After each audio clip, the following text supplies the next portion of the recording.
Afterpulse is a free-to-play third-person military shooter, and as far as mobile games go, it's pretty good. According to BlitWorks, there are over 18 million players on Android and iOS, so it seems to be fairly popular on the mobile front. On March 30th, Digital Legends and BlitWorks will be launching Afterpulse on the Nintendo Switch, complete with cross-play and cross-save for iOS and Android devices. Is this a game that will scratch the multiplayer shooter itch for Switch owners, or does the game's mobile design not transition over very well? Let's get into it. After downloading Afterpulse for the first time, it's quite apparent that this was originally a free-to-play mobile game.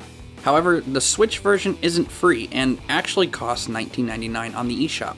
By purchasing the Switch version of the game, you get a Fast Pass, which is basically a competitive starter pack containing gear, weapons, as well as boosters for currency and XP. This is all to help justify the cost for the Switch version of the game, as well as to help new players face off against the already experienced mobile player base. If you're looking for a story mode or a campaign, this is not the game for you. Afterpulse has no story mode, and aside from the training mode, it's entirely multiplayer focused. You have a standard team deathmatch, ranked matchmaking, and operations, which is basically like a cycled game mode that seems to change with each new event, similar to what you might see with the latest Call of Duty entry. Unfortunately, much like a lot of other mobile games that have been ported over, Afterpulse shows that just because you have a game that works well on mobile, that doesn't mean it's going to transition very well to the Switch. One of the biggest offenders highlighting this, in my opinion, would be the aim assist. I don't know if it was because I was unknowingly facing bots due to having an early review copy, but I could seriously just cheese my way through every match and dominate by leaning on the aim assist so heavily. The game is pitched as a fast-paced shooter, which is fine. I don't mind a simple run-and-gun game. But man, the Switch port desperately needs to nerf this aim assist. It's overpowered to the point where it's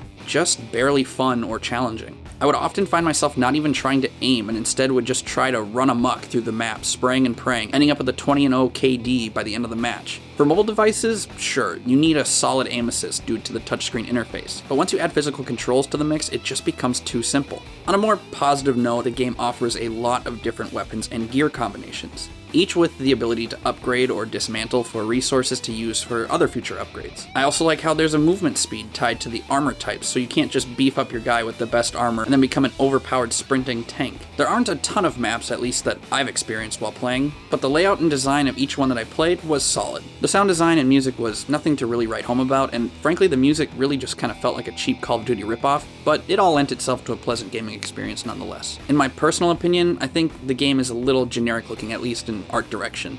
Graphically speaking, the game looks good enough fidelity-wise, both in handheld and in dock mode. The textures looked fine and didn't seem to have that smudged Vaseline look that some Switch ports have. However, I did notice a good bit of aliasing throughout the game, but I got used to it pretty quickly and it really didn't stick out too bad for me. As far as overall performance, the game ran very smooth for me every time, both in docked and handheld mode, and I had no issues in regards of frame rate loss, nor did I ever experience any lag or crashing when playing. Stability-wise, I definitely give this game a thumbs up. I'm sad to say, however, there seems to be this repeating pattern with this game, where by and large, Afterpulse has a lot of decent qualities to be an okay pick-up-and-play shooter, but at every turn, those good qualities are hampered by its seemingly unaltered mobile-based design. It's a fast-paced shooter, you have a ton of potential loadout combinations to unlock, yet the aim assist and oversimplified gunplay eliminates a lot of the desire to upgrade, and kills a lot of the nuance that you normally see from traditional high-speed shooters. To that note, I know it's a mobile game, but I feel like we are now at the point where we can at least add some crouching, sliding, or even jumping abilities. At least for like the lighter weight armor classes or something.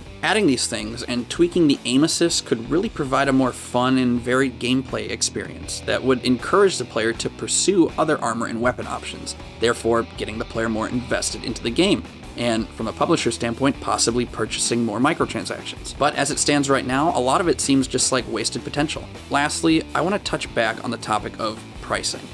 I'm not going to knock the game too hard for simply having microtransactions. It's a smaller team working on this, and for the most part, you can earn a lot of in-game currency by playing the game and completing challenges. I do find it a little silly that it's got 3 in-game currency types, but if you're the type of person who doesn't want to spend any money on microtransactions, most of the matches are relatively short and it doesn't feel super grind heavy. That being said, a big issue for some people is that on mobile, this game is completely free to play, and personally, I think asking $20 up front for the Switch version is not a good idea on the publisher's part.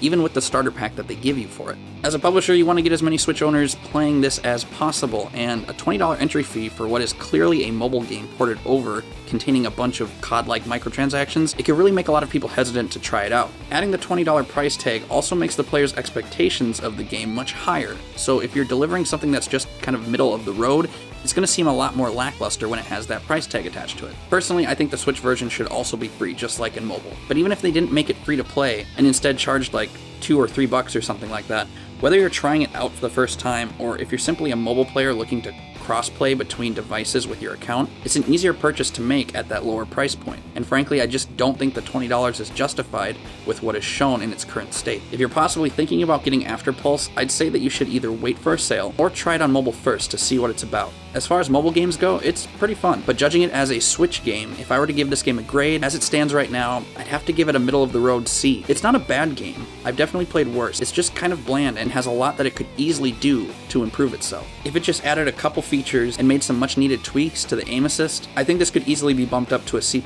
or B- level game. But that about does it for this one, ladies and gentlemen. Thank you so much for checking out the video and checking out the channel, and a big thank you to BlitWorks as well for providing us with the early review copy. If you like this video and want to help the channel out, be sure to hit that like button, and if you're new around here and like what you see, consider subscribing to the channel and ringing that notification bell icon to stay up to date on everything that we're doing. Feel free to hit us up on any of our social media platforms listed in the description down below, and if there are any future games that you would like to see reviewed, let us know in the comments down below. But that's about enough rambling out of me. Thank you again so much for watching. My name is Blake, and for all things tech, games, movies, to anything nerdy in between, be sure to subscribe to Digital Cynics. Have a good one, everyone. We'll see you next time.